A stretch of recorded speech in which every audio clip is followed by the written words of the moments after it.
So good afternoon, ladies and gentlemen, and welcome to our webinar, Settled Status and Your Rights in the UK. My name is Simon Lawson and I am Chief Executive at Citizenship Advice Richmond. This is one of a series of webinars and other activities offered by Citizenship Advice Richmond and funded by Richmond Council to help EU citizens deal with Brexit and its aftermath.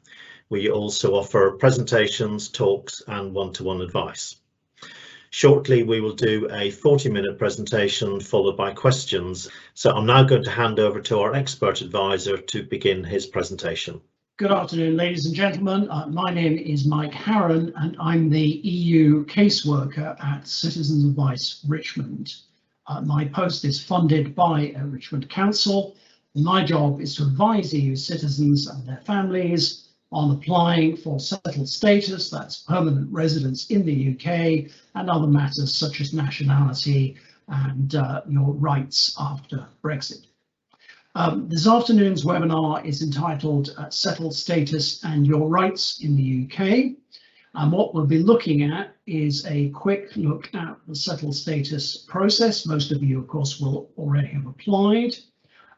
What that means for your rights in the UK and what you need to do to make sure that your online settled status account is up to date. We often get a lot of questions about nationality, applying for British nationality for both adults and children. That's not the title of today's webinar, but I will have a couple of points to make because there have been some recent developments in this area. So I'm going to speak for about 40 minutes, and then at the end of that time, as Simon has said, there will be an opportunity for questions. So we'll now go to the presentation. So first of all, who needs to apply for settled status? Again, this will be very familiar to many of you. EU citizens need to apply. The only exception is citizens of the Irish Republic. Also, citizens of a number of surrounding countries, what's called the EEA, the European Economic Area. And these are citizens of Norway, Iceland and Liechtenstein. And then finally, citizens of Switzerland, Swiss citizens. Those are the people who need to apply. Also, their family members, and the reason for mentioning family members is, of course, because the family member may not be themselves an EU citizen. So an Italian citizen might have a partner who's a Japanese citizen. So the family members also need to apply for settled status.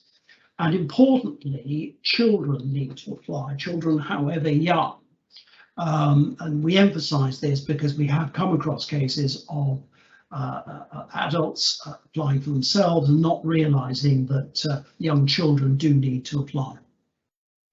The only exception bar citizens of the Irish Republic is that somebody who has had something called indefinite leave to remain doesn't need to apply for settled status, but can do so. This can cause a lot of confusion. Very few EU citizens will in fact have indefinite leave to remain. It was only given by the British government before 2006. You had to apply for it on a long form, and you would have received a letter and then either a passport stamp or a card saying indefinite leave to remain. So it's only in those two cases, Irish citizens or somebody who's got indefinite leave to remain.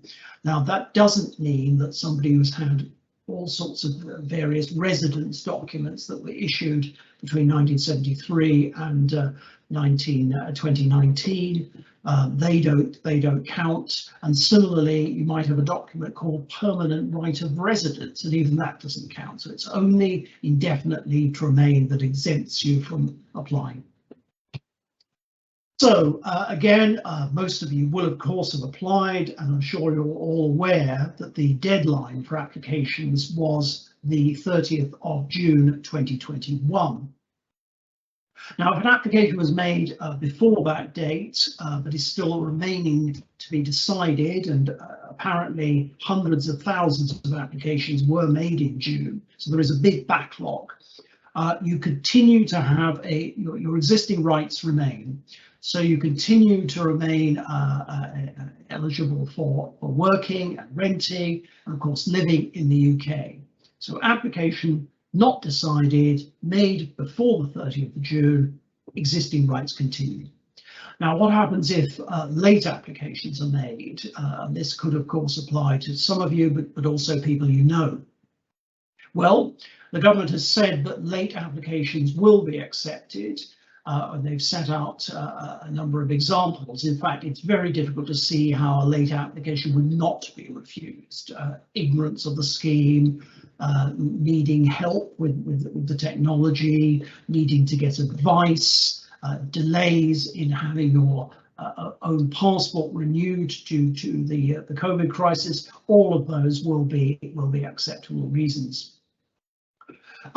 The application, if late, should be made as soon as possible. So if you discover you need to make the application, please do that as soon as possible, and you will have to include very brief reasons for the delay.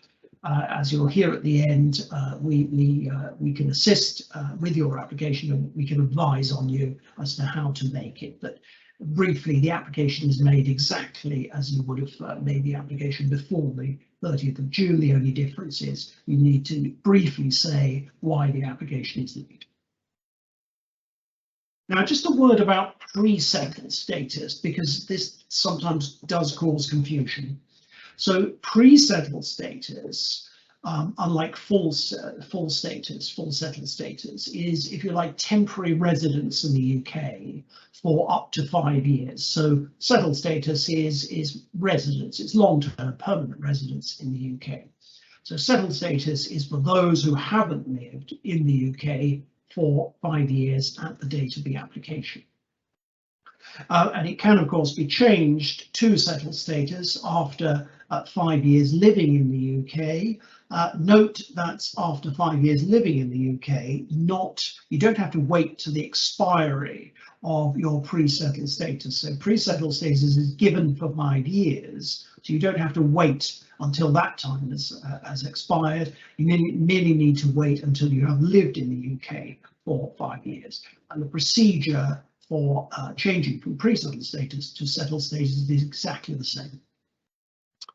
Now, one thing to watch if you have a pre-settled status, you want to, obviously, if you want to remain in the UK, you want to make sure that you're going to be entitled to settled status.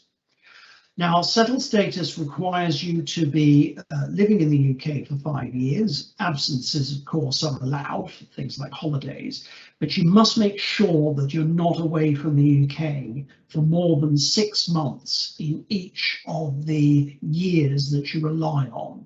So, for example, if you've just reached 5 years living in the UK now, so this is July 2021, the 5 years you're looking at are July 2016 to July 2021. So what you're looking at is not being out of the UK for each of those 5 years, not 5 calendar years. So the periods from July to July 2016 to July 2017, you don't want to be out of the UK for more than 6 months. Okay? So you have to be in the UK for most of the 5 years that you're using to apply for settled status. There is one important exception. You are allowed to have one continuous year's absence, so over 6 months but up to a year, for what's called an important reason. And I'd like to say just a bit more about that. So 1 year is allowed, so a single period of a year. The government guidance says that examples of an important reason are pregnancy, childbirth, serious illness, study, vocational training, or an overseas posting. Now, an overseas posting is going to mean you're employed by an employer in the UK, by a British employer, and they find a post for you in a branch overseas. It doesn't mean that you have found work in another country. So long-term working abroad is going to require regular returns to the UK. That list is not complete. The guidance says that other examples could qualify, and obvious one that springs to mind is caring, for example, for a very ill parent abroad, which may take some time. So broadly, if you have a special reason, a special important reason, you are allowed to be out of the UK for a period of more than 6 months, but up to a year. There are special rules for COVID. Very briefly, if you have any COVID related reason, so not merely travel restrictions, but illness or caring for somebody with COVID, that's fine up to a year. Where it becomes a bit more complicated is where you have a COVID related absence of more than 6 months, more than once. So for example, if you have 2 periods of absence due to COVID, more than 6 months, the rules are slightly complicated. I'm not going to go into them here. They apply to you. We'll give you our contact details at the end, and then we will go into your circumstances in detail. Okay. So I then like to look at the effect. Let's assume now you have full settled status, so you have lived in the UK for 5 continuous years. Well, settled status is residence. I don't quite know why we don't call it residence. It's much more easy to say. So this is right to live in the UK indefinitely. The only exception is that settled status is lost if you're out of the UK for 5 years. That means 5 continuous years. If you return and leave again, that's not 5 continuous years. So settled status is only lost by 5 years absence from the UK. In the case of the old indefinite leave to remain that I mentioned that some people might have, and it ceased in 2006, that was lost, is lost, sorry, because it still applies to those people and to people outside the EU. That's lost by 2 years absence. Now that's the reason I said that people who have indefinite leave to remain don't need to apply for settled status might consider applying, and the reason is because settled status is actually better. Settled status is only lost by 5 years out of the UK. Indefinite leave to remain is lost by 2 years absence. So settled status gives you full access to UK benefits and UK public housing. Pre-settled status is rather more complicated. It doesn't by itself give full access to UK benefits and to UK public housing. If you worked recently, for example, that's going to be okay. If you haven't worked recently, it's more complicated. There is shortly to be a Supreme Court decision on the position of people with pre-settled status. And if you subscribe to our email updates, as soon as we have news on that court decision in the next few months, we'll let you know. So if you have pre-settled status, you need to claim UK benefits or UK housing, UK public housing, that is. We would strongly suggest that you get advice, and you can, of course, come to us for advice. So the other point to make is if EU citizens have applied for either pre or full settled status, they have a right to bring their family members to the UK. So these are family members who are living outside the UK, not necessarily living in the EU, but living outside the UK. So if you have either pre or full settled status, then what's known as your existing close family members at December 2020 can enter the UK.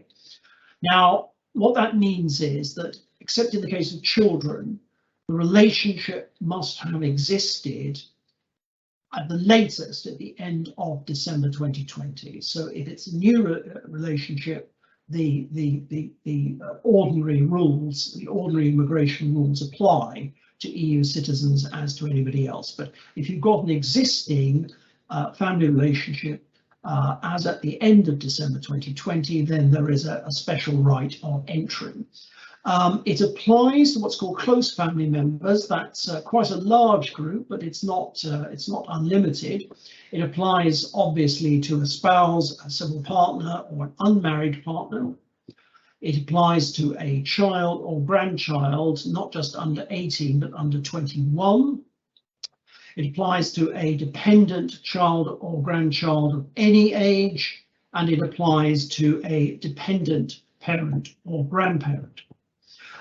If you want to rely on this for any reason, but in particular, if you want to rely on this where you're relying on dependency, that's for an older child or a parent, for example, we would strongly suggest that you get advice. The definition of dependency, obviously that means some degree of financial commitment, is slightly complicated, and there are looser rules for parents than for children.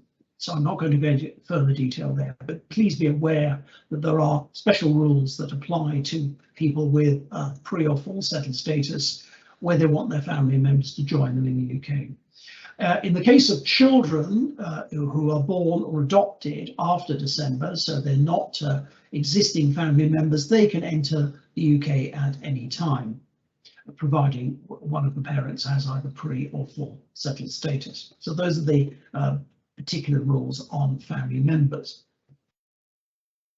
Just in terms of the mechanics, so what do you need to do?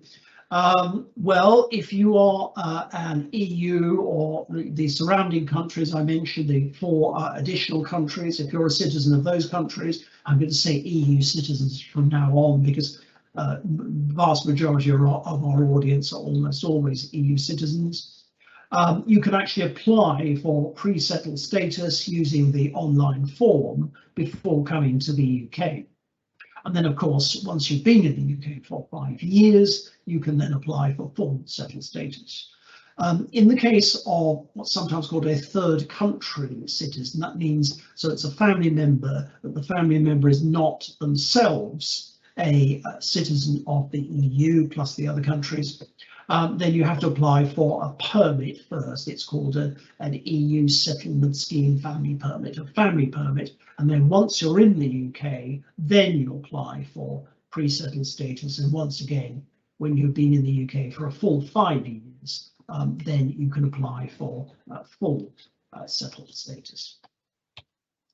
So this bit will certainly concern all of you. So this is, I'm assuming now that almost all of you, probably all of you, already have settled status.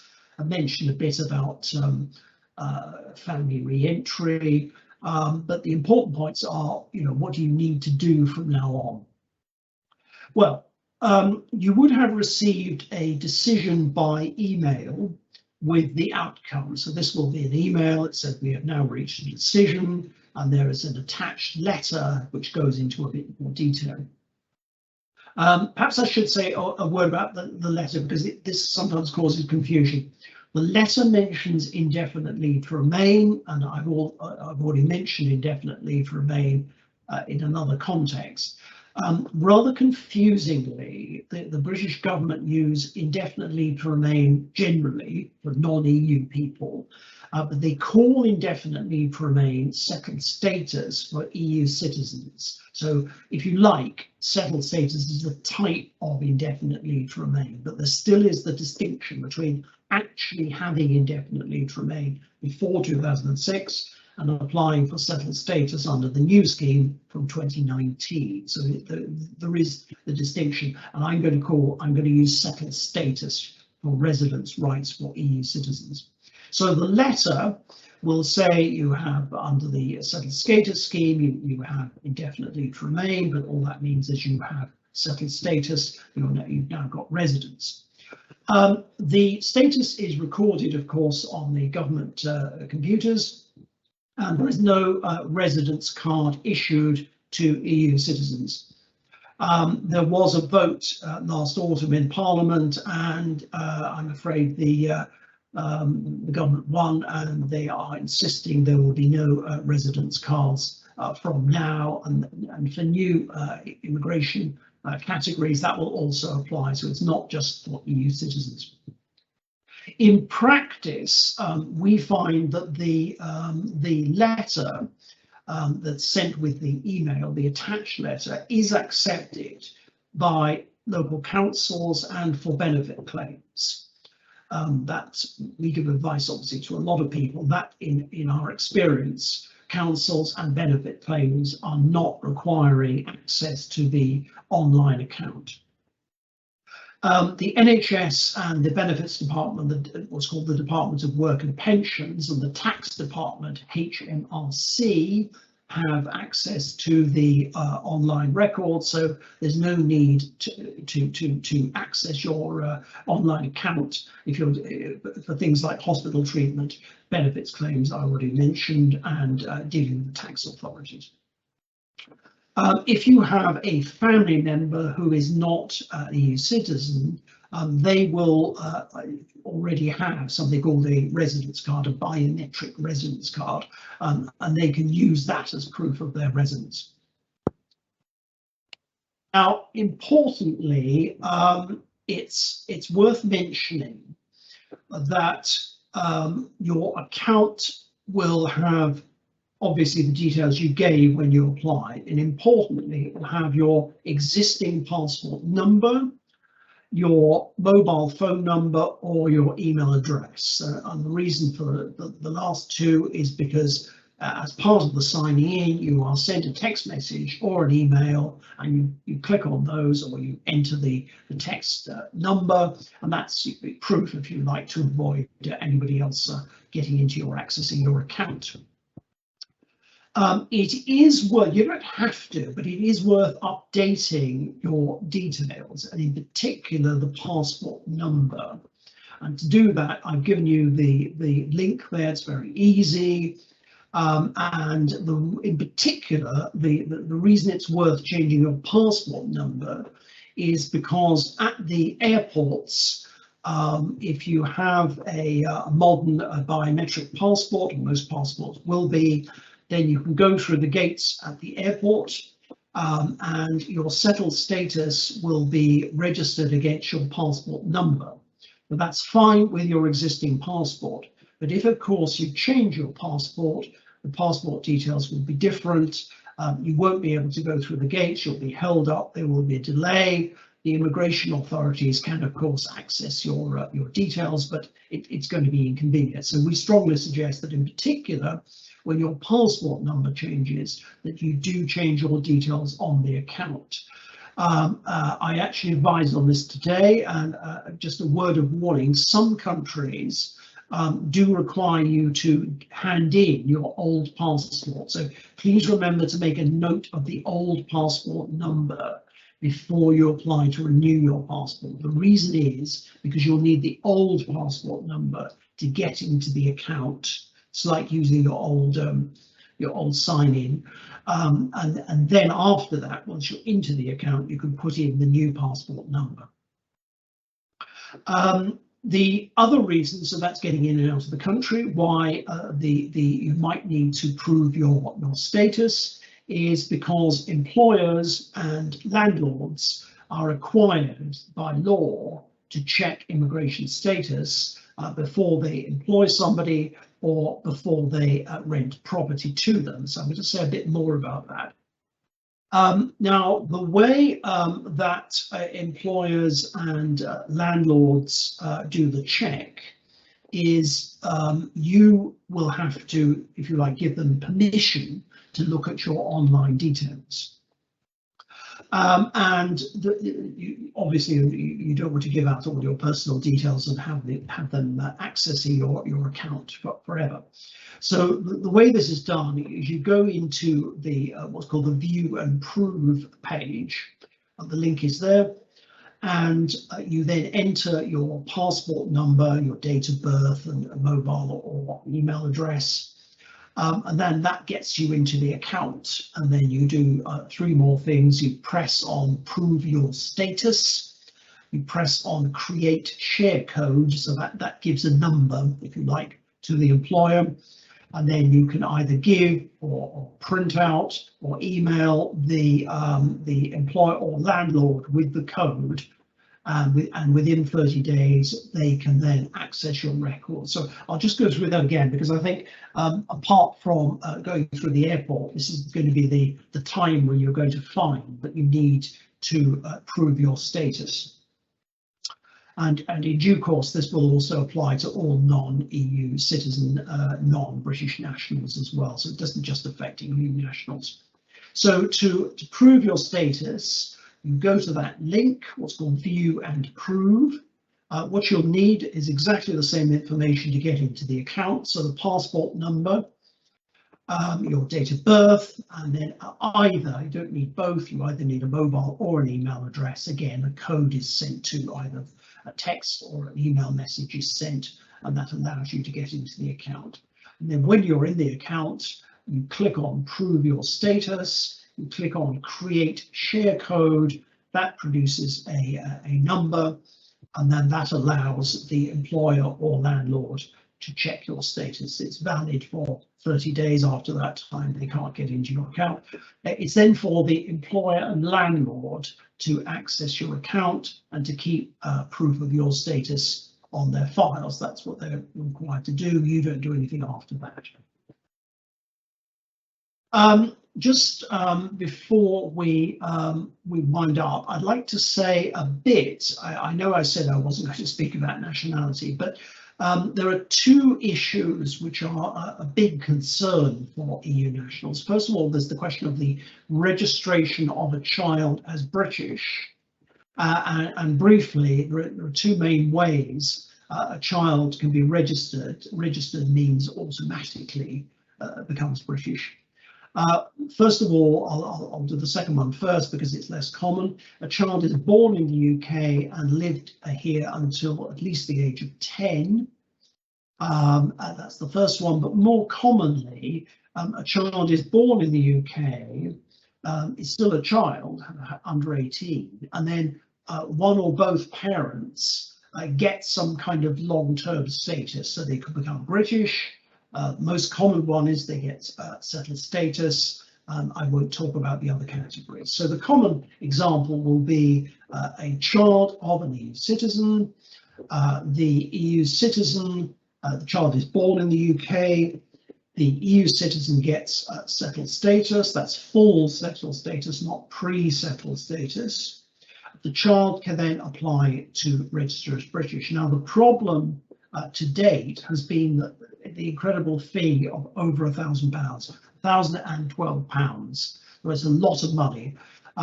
We've been advising people contacting us to wait because there was a court case which has gone on forever. But this was finally heard, so there was a hearing in our Supreme Court on the 24th of June. Now, we don't have a decision yet, but normally decisions come out within about 3 months of the hearing date, so it shouldn't be much longer. If you sign up or you're already on our email update list, as soon as we get news on this court case, we will, of course, let you know. So we're not there yet, but it seems this this court decision should be there in the next 2 months. Because it's in the Supreme Court, there's no further court cases after this. The other issue which is causing a lot of problems, or at least questions for EU nationals, is the slightly complicated question about if an adult applies for nationality. And when adults apply for nationality in this country, it's called naturalisation. So registrations for children, naturalisations for adults. In some cases, the Home Office are asking, do you have what's called comprehensive sickness insurance? That's sickness insurance covering all conditions. And this is applying for people who are self-supporting, people living on their savings, so that people may have gaps in their jobs. It could actually cover some pensioners, so people who are retired. Now, a word to say about this: the legal position is complicated. For the vast majority of people we speak to, it doesn't apply. It doesn't apply because it doesn't apply because they're working, for example, but it also doesn't apply to a lot of people. I'm going to briefly go through those for whom it doesn't apply, but again, the usual thing I would say is get advice on this. Now, the point for raising this today is the lobby group some of you may have heard of, called the 3 million. It's called the 3 million because the government estimates of the number of EU citizens in the UK is incredibly bad. It seems now the estimate is probably nearer 5 million. But back a few years ago, when the estimate was 3 million, this organisation set up to campaign for the rights of EU citizens. There is a law in Parliament at the moment which is changing immigration law. It's also changing some of the rules on naturalisation. And this group are trying to get the need for sickness insurance in some cases, emphasis in some cases, to be dropped, to be removed, so it's clear it doesn't apply. And for anybody interested, I put the link there, and they're always interested in speaking to people who have been affected. So I'm just going to very, very briefly, because it is a complicated area, just mention why this is not actually likely to affect many of you. First of all, the Home Office only look at the last 10 years. So, or if you arrived in the UK after that, so they're not concerned with anything before that. It doesn't apply at all if you have a indefinite leave to remain. So you've only got that up to 2006. So if you have that, that's more than 10 years ago. It doesn't apply for periods when you've had settled status or pre-settled status, but that would only be in the last year or two. It doesn't apply to anybody who has a document called a permanent right of residence document. I'm not going to talk about that, but if you have that, you'll see the words permanent right of residence. It doesn't apply to anybody who's worked or registered with a job centre as looking for work for 5 continuous years, and that's going to be a very, very large number of people. It doesn't apply to family members of those people, and also it doesn't apply if you have an EHIC, that's a European Health Insurance Card, but it must be an EHIC from your own country. I think probably 9 out of 10 people who've spoken to us about this problem, we have found that it doesn't apply to them because there are so many exceptions, but it will apply to some people. So I'm just going to end with just a mixed bag of various things that you probably already know, but just to repeat, these are mostly about your rights in the UK after Brexit. So first of all, if you have an EHIC, or have an existing EHIC, and that doesn't matter if it's issued by your home country or by the UK, that remains in force. After the EHIC expires, it's going to be replaced by a GHIC. The UK insisted on a different name in the Brexit negotiations, so we're going to call it a global health insurance card. And this will be issued to UK residents. So you don't have to apply to your home country, you can apply for one here. And as with the previous EHIC, that covers medically necessary treatment on the same terms as nationals of EU states. So if you're going on holiday to an EU country, not necessarily your home state, you could be traveling in another country, the EHIC or the GHIC will cover, it's got to be necessary treatment, so unlikely to cover cosmetic treatment, and it covers on the same terms. So if that country requires a part payment or a payment and reimbursement, you will be treated on the same terms as nationals of the state in which you're traveling. A word about students. So students with settled or pre-settled status pay the UK fees for study. They're very high, but they're lower than the fees for students from outside the UK. EU students, so these are EU students coming into the UK to study, so they haven't lived here before 2021. So these are new students, if you like.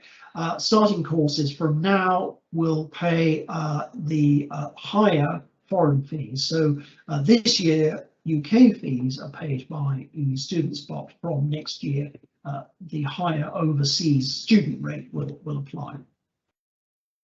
And finally, we always get questions about access to the NHS. So there is full access to the NHS for anybody with either pre or full settled status. We also get lots of questions about pensions.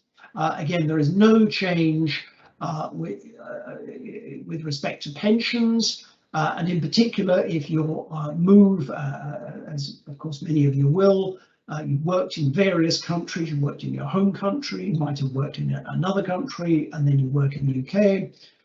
Exactly the same rules apply. So when you retire, you will apply in the country you live in, probably the UK.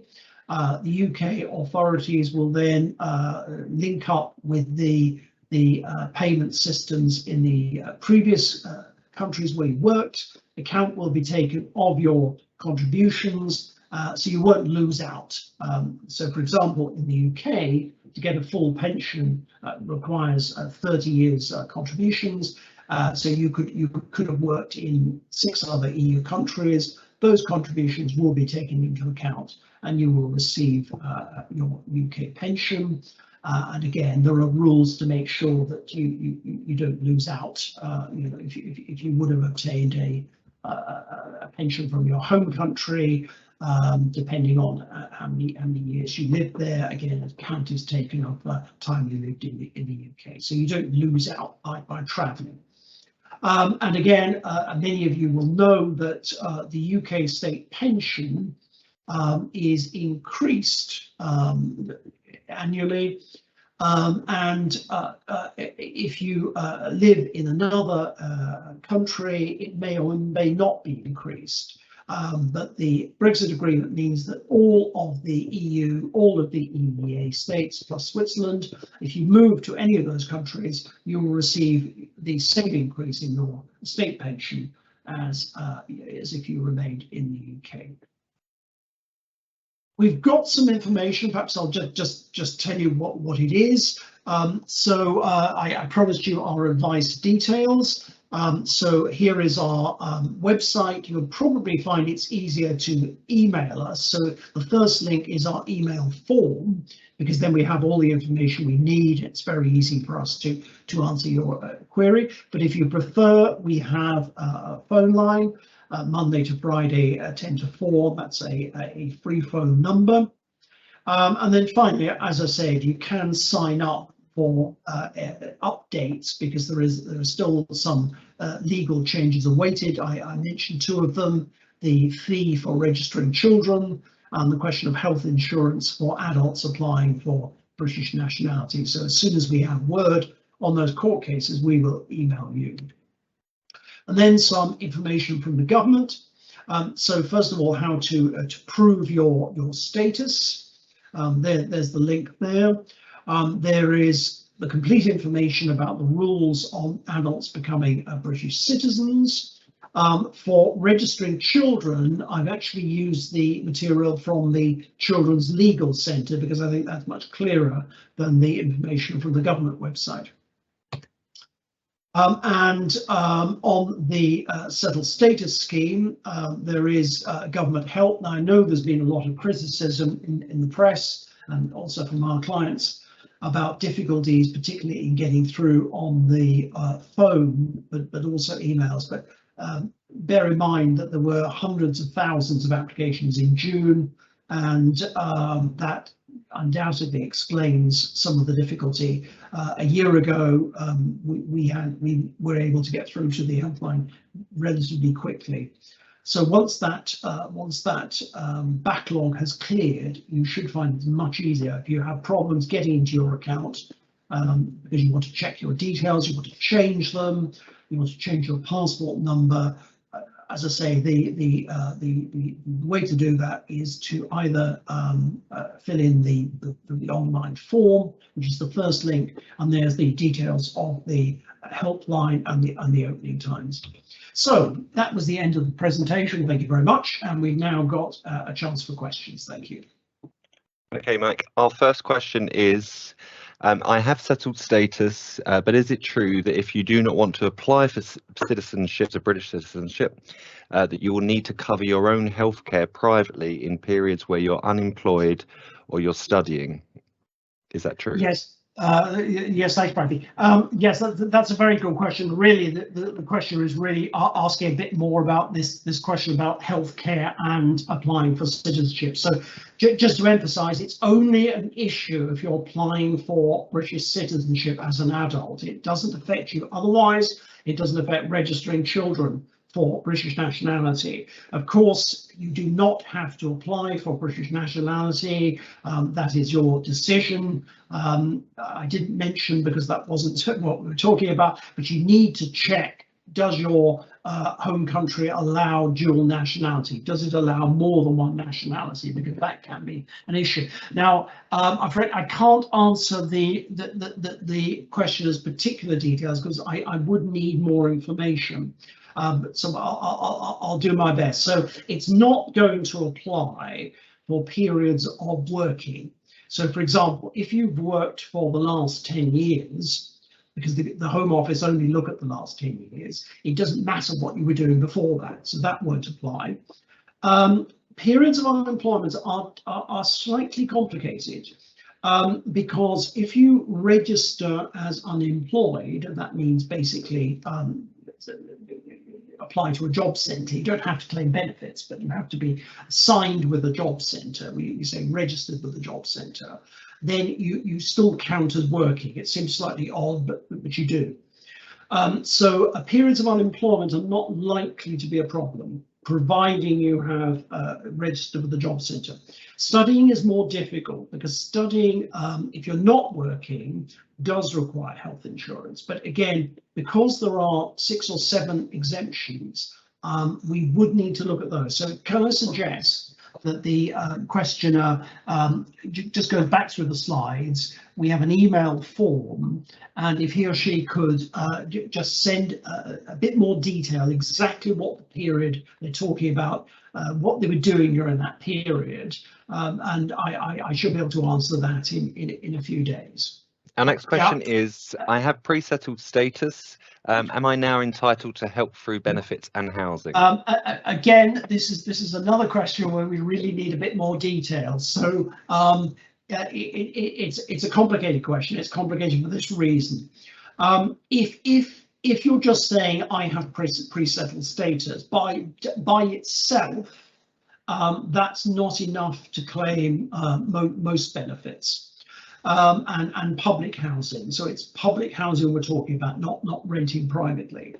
But if you have pre-settled status, for example, and you were working, or you've worked recently, you are very likely to be able to claim. Now, it's a bit more complicated even than that, because again, there's one of our famous court cases, that's the third one, 2 about nationality. There's a third one, which again, our Supreme Court is going to decide in the next probably 3 months. And that is the question about, for example, if you've got no work history, you might have been studying for some time, and then you start looking for work, so you've got no recent work history. Can you then claim benefits, and can you claim public housing? Can you apply for public housing? And that hasn't been decided yet. So again, I'm not ducking the question. I promise I will answer it, but can I ask that the questioner puts in, say, one of our email forms? If you go back through the slides, we'll give you them again at the end, and just gives us a bit more detail about what they were doing before now, what they were doing in the last, say, 2 years. Okay, our next one is regarding the pensions. What do you mean that the contributions in the EU count? Yeah. I've worked in Germany and here in the UK. Do I get 2 pensions or just 1? Right, that's an easy one. You get 1 pension, but don't worry. you don't lose out. The difficulty with pensions, of course, is there are potentially 28 types of rules. So I can only talk about UK pensions. So let's assume we're talking two pension systems which are depend on contributions. So if, for example, you worked in Germany, and on your German contributions alone, you would receive some pension. If you later on work in the UK, you'll still get that German pension, but it will be paid through the UK. If you work in the UK for a period of time, again, you'll receive a UK pension. But the important point is that where your pension it depends on periods of working or periods of living in a country. You can take into account periods working or living in an EU state. The simplest way to put it is you don't lose out by travelling. Okay, so your UK, this is the system I know best. The UK system depends only on contributions, doesn't depend on residence periods. There are lots of exemptions, but to get the full pension, you have to work in the UK for 30 years. So if you work in Germany for 20 years, you work in the UK for 10 years, you will receive a full UK pension. So I can go into further details privately, but simply put, you make an application to the state you're living in at the date of your retirement. If you turn to your home state, you make the application there, you will receive a single pension, but the single pension will take into account your rights under both German and UK law. Next one is, my employer says I need proof with a picture of my status and they're asking me for a card. What can I do? Okay, that's wrong. It was possible up to the 30th of June to prove your status with an EU passport. So if you like, although it sounds like the employer's asking for a lot, actually that's quite most people have their passport, it's quite easy to get. So, but we're now into July, so it's not right that the employer needs a picture, and there is no card. Any card you have, lots of cards were issued by various EU states over the last 30-40 years. They no longer apply. So the only way to prove your status is to go to your account. Look at the previous slides, they'll be on our website shortly. You prove your status as you click prove your status. You get a code, you get a number, and you give that number as the employer, and then the employer then accesses your account. The employer will get, they don't need a picture. The government has already taken your picture as part of your application, so the government know who you are. So that is wrong. The employer may not understand. If the employer continues to say this, could you come back to us and we'll give the employer a information for the government website, which is absolutely clear that the only acceptable way for EU citizens to prove their status is by looking at their online account. The next one is, taking the current process with registrations and all the changes that differ so much to the initial promises that were made in terms of EU citizens living in the UK. What is your sense about upcoming changes and what we need to prepare for coming next?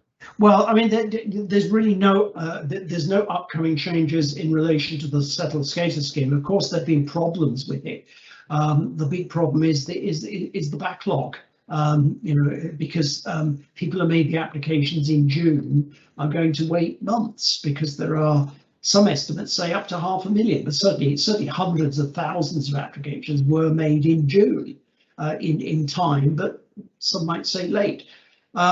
So that is going to be the big issue. I can go into details if people are affected, but that is the big issue. The other issues related to nationality are not, they don't only apply to EU citizens. So I'm afraid this is as good as it gets. This is what we're stuck with. The government insists they're not going to issue residence cards, and it does mean, the inconvenience and sometimes the difficulty of getting into online accounts. But there's no changes coming from now on. The scheme is subject to late applications is finished. It's complete, and there's no changes to the settled status scheme expected. Okay, there's two parts to this one. So I have settled status. Yep. Do I have to meet the new point system if I get a new job? Yep. And second part is that my son is coming over to the UK in October. Is he okay to live here, and does he have to go on to the point system? Right, that's actually quite an easy question. So for the first one, absolutely not. EU citizens who have either pre-settled status or full settled status, so rights to work do apply to those with pre-settled status and full settled status, and those rights are unconditional. So there's no question about points. I'm aware of this. Of course, the work scheme, the work visa scheme, it doesn't apply. The second question is slightly more fiddly. So if we just take it, let's take an example of a nephew or niece. So if you said I had a family member or a friend coming in October, so this is after December 2020, so they have no rights under the scheme, then do they have to meet the point system? Yes. But we're talking about a son, and the son may be able to take advantage of the family reunion provisions. The important point there is, if the son is under 21, the son can join the parent under the scheme.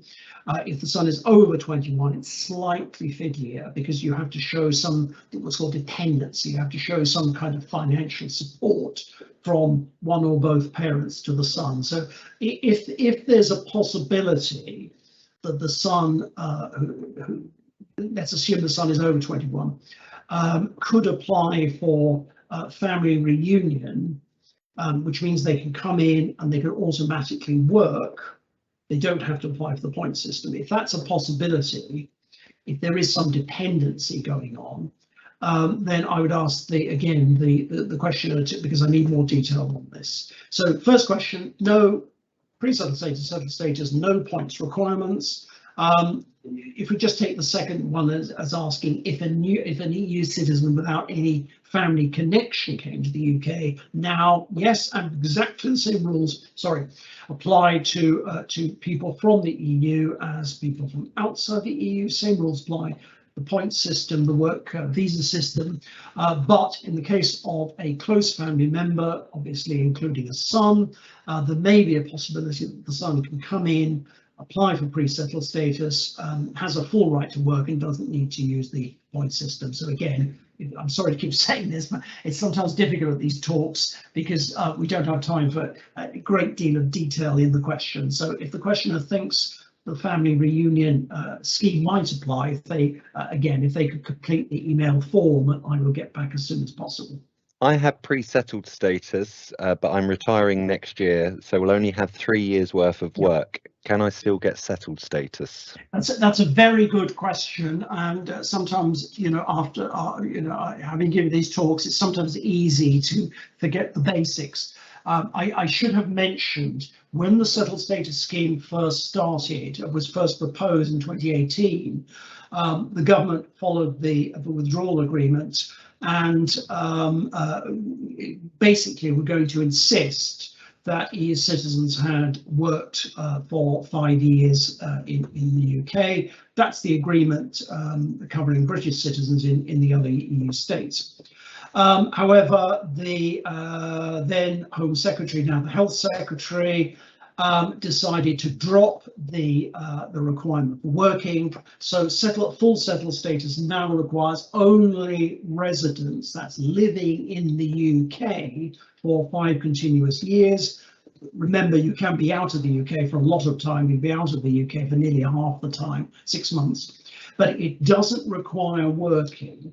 So just to answer the question, so it's right that the questioner can't apply for full settled status on retirement because he or she will not have worked in the not have lived in the UK for 5 years. But once the questioner has lived in the UK for 5 years, providing they haven't been away too long, then they can apply for full settled status. So the important point is forget the working. There is no work requirement. And the last question, I have asked for more details, but I've not had them back yet. So it's what happens if they do not have online access? So could I ask us to pose this in 3 points of questions? So one, if making a late application, one, if I need to make changes to my passport number, for example, and one, if the employer doesn't have access to the internet to check the status. Oof. Right.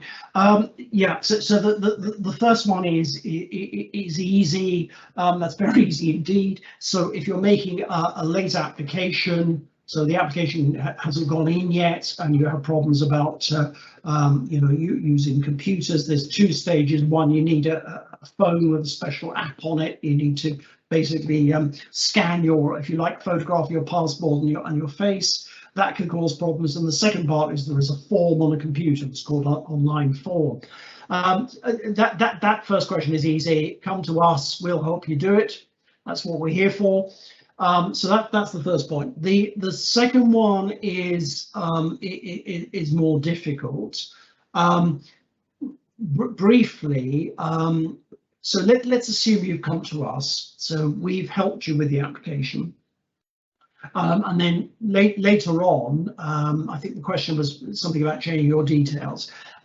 Because we will, or if you go somewhere else, an advice agency or somebody, maybe a friend, will have helped you to do this.